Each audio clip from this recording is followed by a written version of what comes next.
to the makeup side of things, which is probably what you're mostly interested in. I have a few picks from both high-end and budget buys, and we will start with the face. There wasn't really a foundation that I loved in 2013. I did quite like the Catrice All Matte Plus, but I'm still on the hunt for my Holy Grail foundation, so that didn't make it into this year's favourites, unfortunately. What I did love as a base product was the L'Oreal Skin Perfection Magic Touch Instant Blur. This is very similar to the Garnier 5 Second Instant Blur and the Clarins Instant Smoothing Primer, in that it contains powders and also silicones which help to just smooth out the complexion and also absorb oil. The difference with this is that it's actually a lot thicker than the other two, hence the tiny little tube. So you only need a very, very small amount, and also I find because it's a little bit thicker, it works better on the areas where you might have larger pores. So say here, here, here and here. I find it hides them a bit better than the other two products. So like that. The next base products I'm going to talk about will be concealers, and really there's one hands down winner in 2013 for me, and it is the NARS Creamy Concealer. I am a concealer junkie because I have a lot of issues on my face that I need to conceal. So I would have dark circles, I would have redness, I would have sallowness, I would have blemishes, you know, basically tread veins, everything you want to conceal. And I would usually have a concealer for each of those things. I would have a brightener for under the eyes, I would have a corrector for under the eyes, I would have a concealer just to use on generalized redness, and then I would have a targeted blemish concealer which would have sort of a drier consistency than the others and a higher pigment concentration.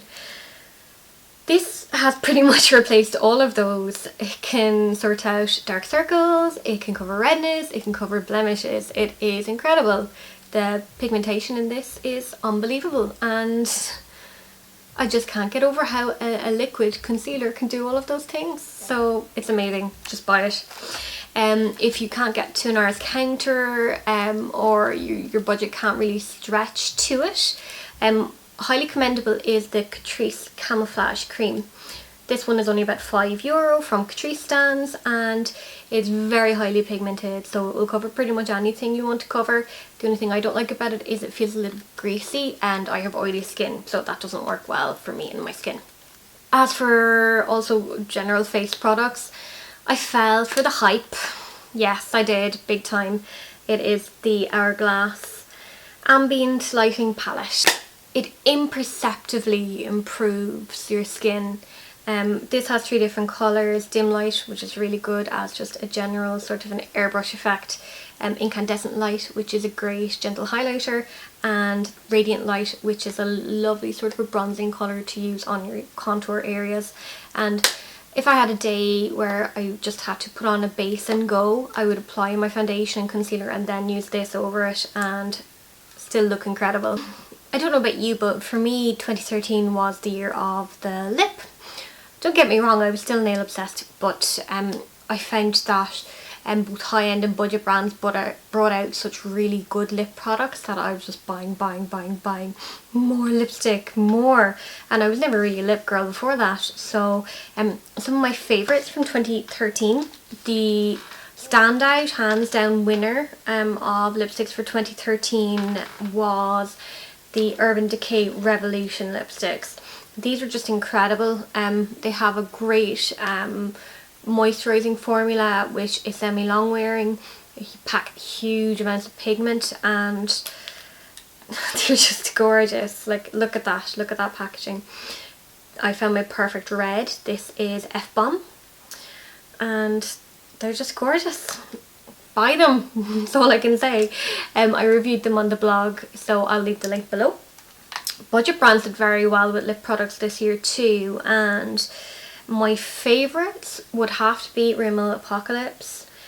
These are liquid lipsticks that are, oh my god, hugely pigmented, like wow, they're just incredible. They also last very well and they don't dry out the lips, which is very important for me. And they're cheap and cheerful, and there's more shades coming out, so gotta love Apocalypse. Also reviewed on the blog, I'll give you a link. Also highly commendable in the lipstick stakes are NYC's Expert Last. This is the shade Traffic Jam, and it is pretty much a traffic stopping red. It's beautiful. They last well, they're very pigmented, they don't dry out the lips, and they're cheap. I think they're like $3.49, can't go wrong. Another highly commendable effort is from the Body Shop and their Colour Crush lipsticks. These ones are much more moisturising than the other ones, and they don't last as well, but they're very pigmented and they wear off evenly, and these are the ones that I turn to if I'm having a pretty bad dry lip day.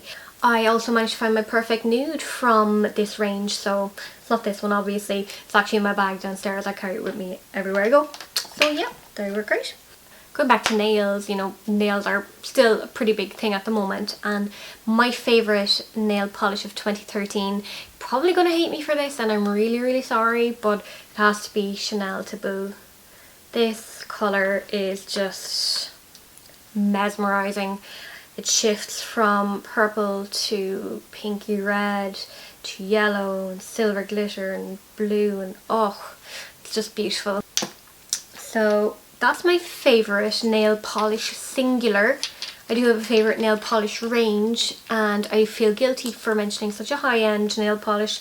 So to give something back to you, I am going to tell you about a Chanel nail polish dupe. So I managed to find a dupe of the limited edition Christmas Rouge Rubis, which is pretty much the perfect red. You know, it's not too pinky, it's not too orangey, it's just perfect red. I found a dupe for it from NYC. This is NYC Madison Avenue, and these are like, I think they're $1.49.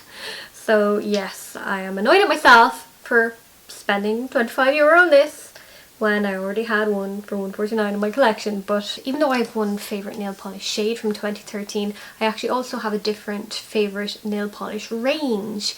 I have to say that the brand Essie just knocked it out of the park when it came to nail colours this year. Particularly loved some of the shades from their summer collection. Like, look at these, they're just gorgeous.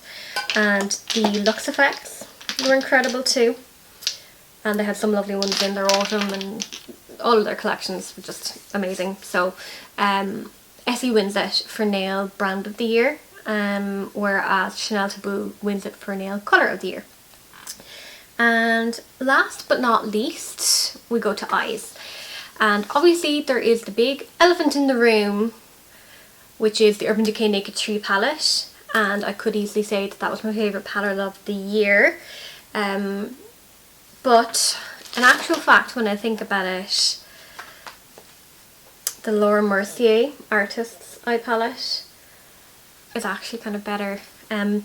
It's better in the sense that you can get more varied looks from it, because it has cool shades, it has warm shades, it has shimmers, it has mattes, it has a whole range, and it's gorgeous and versatile, and the quality is just impeccable. So those were my favourite eyeshadows of the year, and my favourite eyeliners, surprisingly, were all budget. Budget eyeliners really had a good year.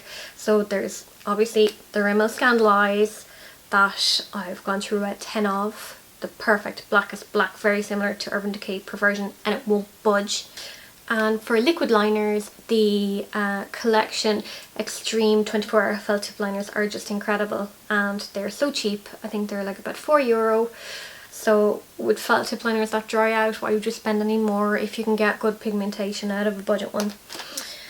And last but not least, brows. Brows are also very big in 2013, and 2013 was the year that I really started looking after my brows, and my favourite brow product has to be the Maybelline Brow Drama Brow Mascara. And the reason I love this is because it has this ball tip, and I don't know what it is about it, but it is just perfect for running through the brows, just giving it a little bit of a tint and setting the hairs into place. without spreading brow gel everywhere, which I find that the more mascara type ones tend to do. And it's just the perfect thing just to run through your brows and run out the door. You don't have to do anything else. It really defines and holds them in place. I think that's it. Wow. So that was my favourites from 2013. I hope you liked them. For any of the products that I've mentioned that I have reviews of, I will link them down below. And if you like this video, please give us a thumbs up and subscribe to the channel, and leave some comments below on what your favourites were from 2013, and if you have any questions about any of the products, just let me know. Okay, thanks a million. Bye.